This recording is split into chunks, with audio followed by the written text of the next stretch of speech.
চৌঠা অক্টোবর তাদের দুজনের প্রথম দেখা হলো। তখন বিকেল ঘনিয়ে আসছে, বাতাসে শীতের আমেজ। 10 অক্টোবর তাদের দীর্ঘক্ষণ কথা হলো টেলিফোনে।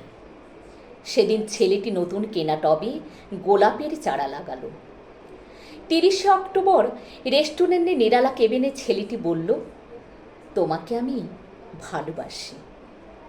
মেয়েটি লজ্জায় মাথা নিচু করে টেবিলে আঁকি বকি কাটল। 12 ডিসেম্বর গোলাপ গাছে কুড়ি ধরল। মেয়েটি রেস্টুরেন্টে ছেলেটিকে জিজ্ঞাসা করল, কেন ভালোবাসো আমায়? আমি সুন্দরী তাই? তোমার চেয়েও সুন্দরী আছে কত। আমার বাবার প্রচুর অর্থ তাই? তোমার বাবার চেয়েও বড়লোক এখানে কম আছে? তাহলে ভালোবাসি ভালোবাসি তাহার আবার কারণ হয় নাকি? মেয়েটি বাড়ি ফিরে বন্ধুদের সঙ্গে টেলিফোনে অনেক আলোচনা করল। সবাই এক বাক্যে বুঝিয়ে দিল, ভালো যখন বাসে তখন একটা কিছু কারণ তো আছে বটেই, সেটা না বুঝে বেশি এগোস না। 3রা জানুয়ারি মেয়েটি বলল, আমার কাছে কি চাও? কই, চাইনি তো কিছুই। ভালোবাসো অথচ চাও না? তাহলে না চাহিলে যারে পাওয়া যায়। এ তো গান। শুধুই গান? তাছাড়া কি? কিছুই যদি না চাও তবে ভালোবাসো কেন? ভালোবাসি তাই ভালোবাসা দিতে চাই। চাইব কেন? তুমি সত্যি অদ্ভুত। 10 ফেব্রুয়ারি দুজনের দেখা হলো মেট্রো স্টেশনে পাতালে। ছেলেটি বলল, আমি কাল সারা রাত বাঁশি বাজিয়েছি। সারা রাত সেই সুরের মায়াবী আলোয় তুমি নাচছিলে অসামান্য অনন্য সেই নাচ। ধ্যাৎ, কাল সারা রাত আমি ঘুমিয়েছি। আমি কিন্তু তোমার নাচই দেখে গেছি সারা রাত। তোমার বাঁশি একদিন শুনতে হবে।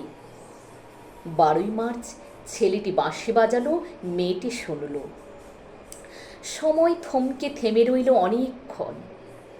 বাঁশি যখন থামল, মেয়েটি দু চোখ ভরা জলে বলল, বাঁশি শুনতে শুনতে আমার ঘুম এলো আবেশে। আমি দেখলাম আমি নাচছি মেঘের মাঝখানে, তারাদের পাশে আমি নাচছি, আকাশে ফুলের গন্ধ। ডাক্তার আমায় বাঁশি বাজাতে নিষেধ করেছে। সে কি, কেন? বাঁশি আমায় টেনে নিয়ে যায় স্বপ্নের মধ্যে। ডাক্তার বলেছে, স্বপ্ন দেখে দেখে আমার মস্তিষ্কের শিরা উপশিরার জট পাকিয়ে যাচ্ছে।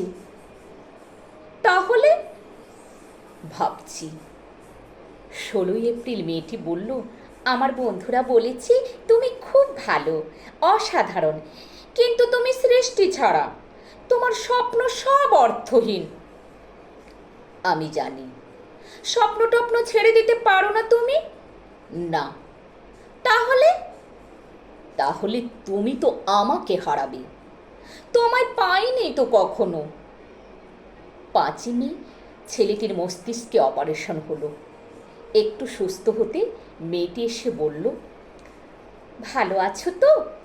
এখন আর স্বপ্ন দেখছো না তো? দেখছি আরো সুন্দর সব স্বপ্ন। তাহলে তো দেখছি অপারেশনটা আদৌ সফল হয়নি। বাড়ি ফিরে বন্ধুদের ফোন করলো মেয়েটি।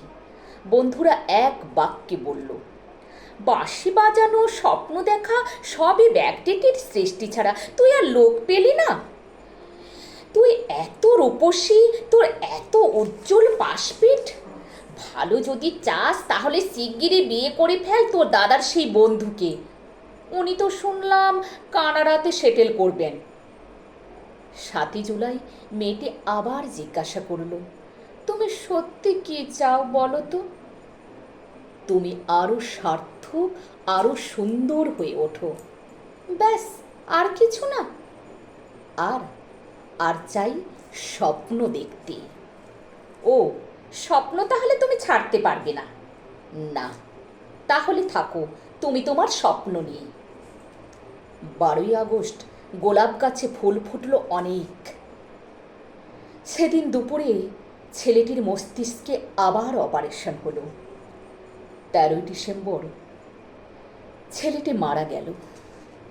14ই সেপ্টেম্বর মেয়েটির শুভ বিবাহ সুসম্পন্ন হলো কানাডাগামী পাত্রের সঙ্গে। 20শে সেপ্টেম্বর গোলাপ গাছটি হঠাৎ ঝড়ে উপড়ে গেল। সেদিন সন্ধ্যার বিমানে মেয়েটি হানিমুনে গেল। যাবার আগে বন্ধুদের বলে গেল, স্বপ্নের চেয়ে বাস্তব অনেক ভালো রে, অনেক মধুর। স্বপ্ন দেখে কেবল বোকারা। 4 অক্টোবর ছেলেটির মা ঝড়ে পড়া গোলাপ গাছটিকে সযত্নে তুলে ফেলে দিলেন। শূন্য টবে তখন কয়েকটা পোকা, কয়েকটা মাছি। আমি ঠিক জানি না ওগুলো পোকা, মাছি নাকি ছেলেটির স্বপ্ন। আমি ঠিক জানি না, ঠিক জানি না। প্রেম, 4 অক্টোবর। কবিতাটা প্রথম থেকে শেষ অবধি শুনবেন। খুব বাস্তবসম্মত কবিতা, দারুণ লাগবে।